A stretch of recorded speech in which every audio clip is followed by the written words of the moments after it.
Morning YouTube. Today's part 2 of our beginning beekeeper series. Today we're going to be discussing some of the equipment you need before you get bees. Specifically, we're going to take a closer look at hives and parts of a hive that you need to make sure you have in place. So I got my cup of joe, so let's go.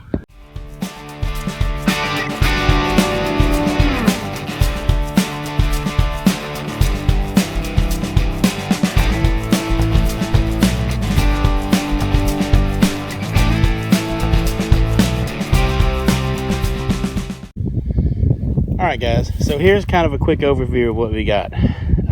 It looks like a lot of stuff, but it's not as much as you think it is. A lot of this stuff you can build yourself or you can buy.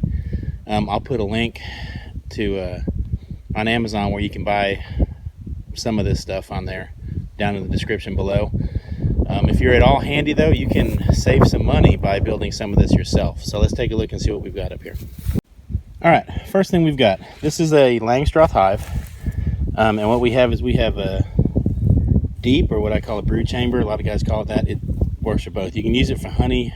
I use them for brood chambers where they raise their brood. And we have a medium on top of that. These are all 8 frames. You can get these guys in 8 frame and 10 frame. I actually have both, only because when I started out with 10 frame because the guy that was helping me get started, that's what we ordered. Hindsight, I should have just gone with 8 for everything because now I have mismatched equipment. So pick a size and go with it. If I'm going to give you one piece of advice to start with, pick 8, pick 10, whichever one you want to go with, and go. I also had great ambitions of just running deeps for my honey supers. Just so you know, these guys full of honey can weigh like 70 pounds. Okay, so I don't have too much trouble lifting 70 pounds most days unless my shoulder's acting up. But if 70 pounds is going to be a bit of work, these are, 40, 50 pounds, something like that, full of honey. So there is a difference in weight there. What we've got inside of here, these guys are still kind of stuck together, is medium frames. You can see this is actually an old one that I took off. There's still some comb down in there.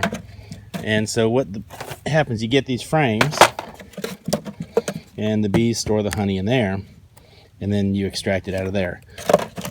You can stack these things as high as you need to. These just come apart and you'll see this is the deep chamber. In the deep chamber, I usually try to have 2 of these stacked for brood chambers so that they have 2 sections to live in. You've got a few different options in frames. You've got your plasticell plastic frame, and you can see where they built out some comb there, some burr comb I need to clean off before I reuse this stuff. And then you also have these plastic jobs. These guys I ordered for the same reason. The guy that helped me get started swore by these things. I don't have great luck with these, getting them to build out comb on this. A lot of guys say they brush it with a pretty heavy layer of beeswax and that helps them get started. They are durable as far as, the foundation doesn't come out of them or anything like that, but I still have the ones I bought and I've never extracted any honey out of any of them, so take that for what it's worth. And then you've got your traditional frame. This is the exact same as this one. The only difference is the color. I tend to like the black because it makes it easier for me to spot the egg and stuff down in there, but that's just preference, personal preference. The next thing that you're going to have is a nuke box. Now I built these guys. You can get, I think I got 5 of these or something like that out of a sheet of plywood. I'll put a link up in the corner for how to throw these things together. I forget where I got these plans from, but I'll try to dig it up and link it up there for you. These will take the same frames as your deep. So they'll just pop right in there. You can see it's warm today for a winter day and be over here checking it out. Obviously I need to clean that burr comb out to make it fit right. These hold 5 frames. You'll want to go ahead and pick up 1 or 2 of these if you're going to get a package of bees or something. These are great for catching swarms. because a lot of times the swarm's not strong enough to build out a deep like that, but they can hold their own on one of these. Okay, one of the next things you're going to need is you're going to need a lid for it. Now, most beekeepers actually use 2 lids. They use what they call an inner cover, which of course I'm out of right now because they're all on hives. I need to make some more of those. And then they use the outer cover. The inner cover, it'll have like a little hole up here in the middle of it, so the bees can come in and out. That way you can put a feeder on top of it or something like that. The outer cover, you can get a couple different varieties. This is just one that I built myself, and it just sits down on there like that. That's just a telescoping cover because it comes over the edges of it. You can either make them yourself. These are pretty cheap to make, man. It's just a sheet of plywood, and I used scrap. Or you can buy some of them, like this one's fiberglass.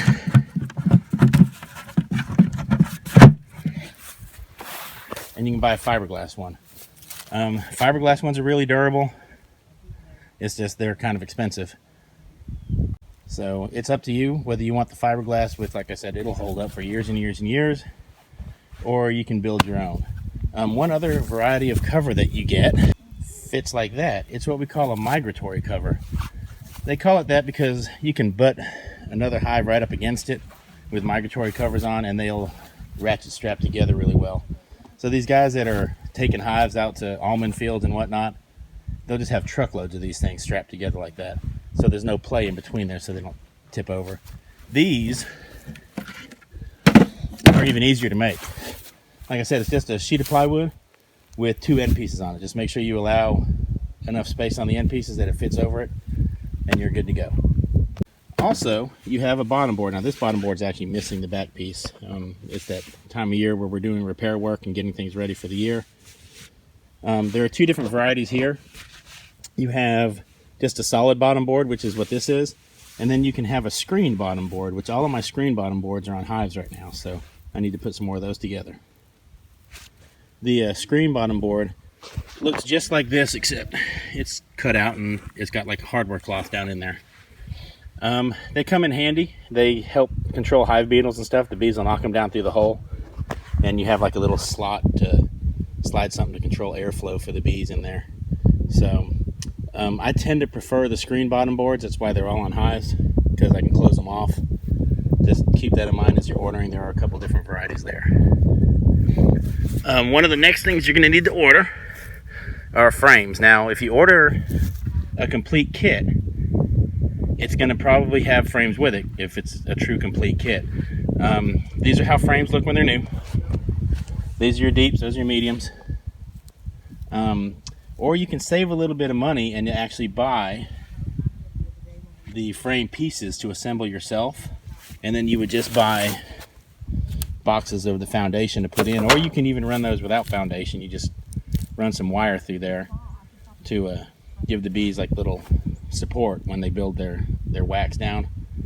A lot of guys run it that way, especially if you're going to do like comb honey or something like that. So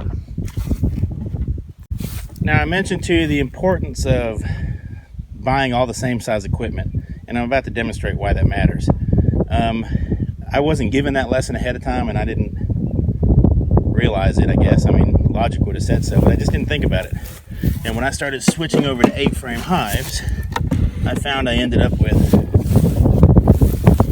extra 10-frame pieces. So I have some hives that are 10 frames, some that are 8. And you can see that bottom board does not fit. It just kind of rocks around there. So it's not a huge deal. I mean, as long as you know what you need, where you're going, you can take the right stuff. Where it runs into a problem for me is like if I have my daughter or something grabbing a bottom board, she doesn't always remember which one's the 8s, which one's the 10. So it's just easier. Hindsight, I do wish I had all 8-frame equipment, just because that would have made things a little easier. Okay, now this is not actually equipment you need. This is something you're going to get. When you order bees, they're going to come in a package like this. What'll happen is they'll have a sugar can upside down in there with some holes in it so the bees can drink. I'll link a video to how to install that package up there in the corner. And then they'll just have like a little wood piece over there to hold it in place. So this is one of those things that you're going to end up with. I saved it, just, I don't know, you never know when you might need it. But I just thought I'd show you. This is one of those things. A lot of guys install packages just by setting that down in there. They'll take some of the frames out and they'll pop that thing down in there, such as like that. And the idea is the bees will come out of there and move over and start filling out those frames. I don't install them that way. Like I said, I'll have that video linked up there in the top corner for you to see how I install them. And I've always had decent luck with it. Okay, some of the other equipment you're gonna need, not necessarily need all of it, but some of it's nice to have. You will need a smoker.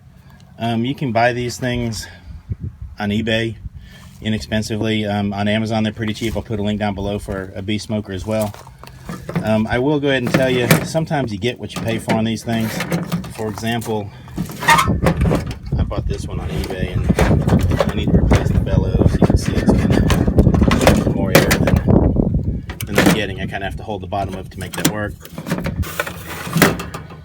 Down in there, yours is going to come with a little grate. Now your grate is not going to look like this. This is going to look remarkably like an old tuna can with a bunch of holes punched in it that I cut the sides out. In fact, I'm going to go ahead and make a video for how I made that.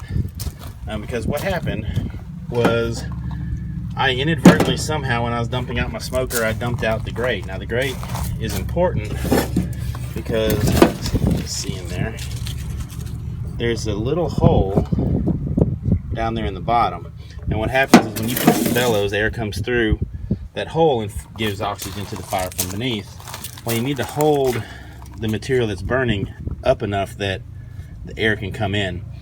So when I lost mine, I had to craft my own, and that's what I came up with, and it works well. This is a frame puller. I honestly don't use this very often.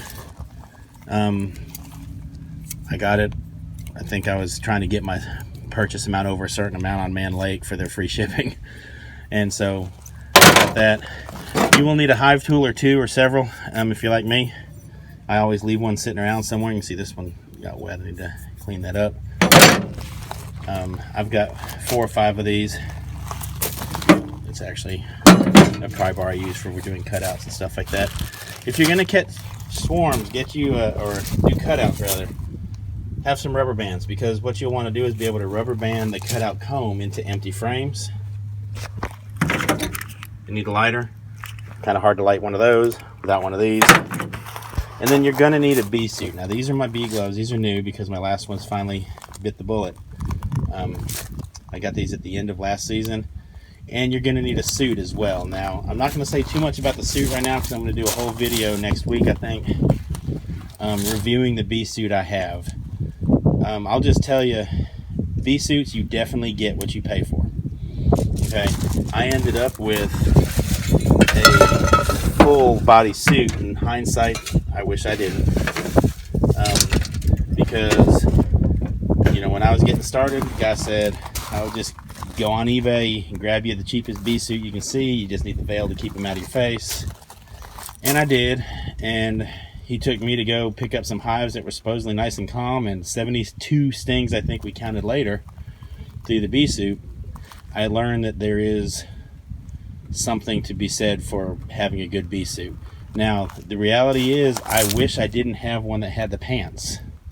I'd much rather have had a jacket, but instead of, you know, the full body suit, it's just easier to carry around. But like I said, look for that video in the next week or so, and I'll do a quick review on that because I'm very pleased with the bee suit I ended up going with.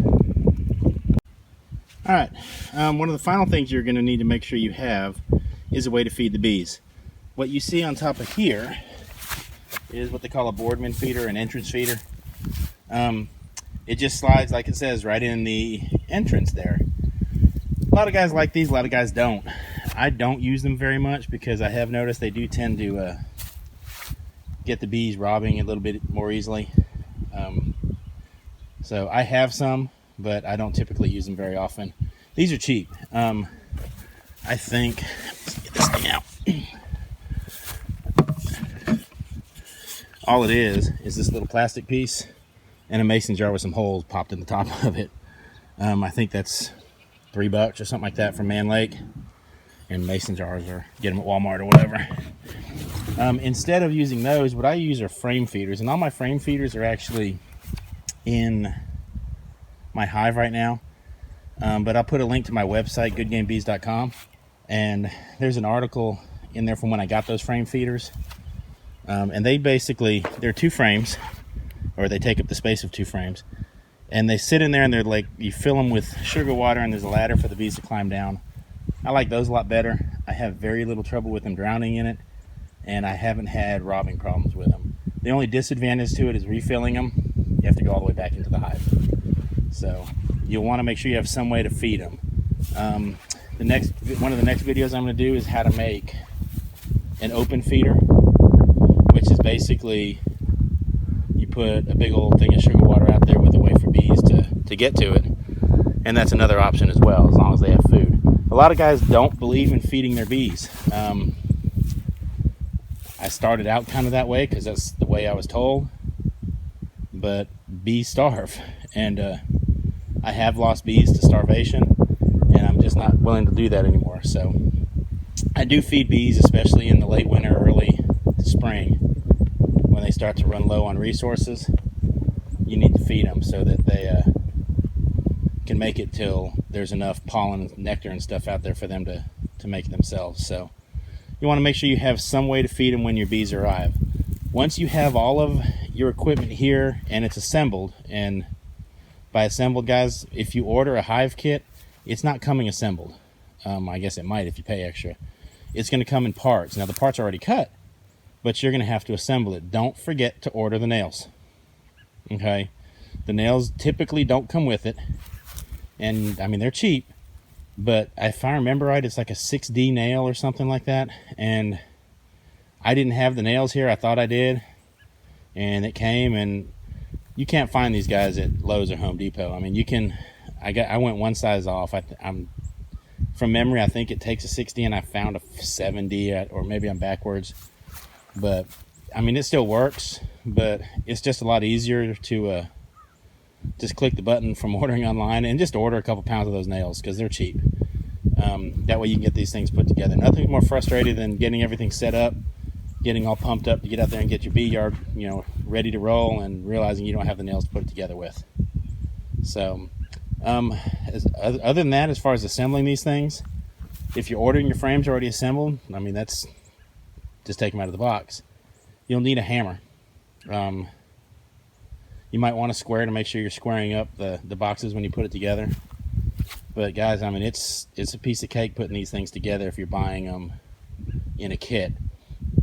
And like I said, I'll link that kit down below. So that's kind of where we're at with equipment. And so they've been busy cleaning up and taking out the dead bees. Not all of them survive. That's why you want to make sure you have a strong colony going in. But they're busy cleaning up, cleaning house, and whatnot. So this is a good thing to see. That hive didn't have anything in it when I just left it sitting there.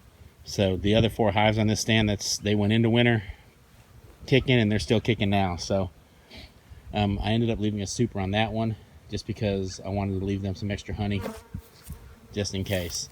So a hive stand would be the last thing I would say to consider. Not mandatory by any means, and guys, I'm serious. This is just scrap 4x4s and a couple 2x4s, and you can throw one of these together. I've got mine sitting in buckets that I fill with oil, but you certainly don't even have to do that. Just something to keep them up off the ground. So, all right, guys, and that's that. That's kind of the quick overview on hives. I showed you Langstroth hives because that's what I have. I don't do top bar hives. If you're interested in stuff about top bar hives, there's a guy up in Minnesota. We're not going to talk about those Vikings. He seems to spend enough time talking about that. But check out Paul Otis's channel. He does top bar hives, and he's definitely more knowledgeable about how to do those than I am. I prefer the Lang hives just because it's what I was taught, and for me, they're easy to work. So That's that. So thanks for watching. Hit like, hit subscribe. Any questions or comments, please comment below. Y'all take care.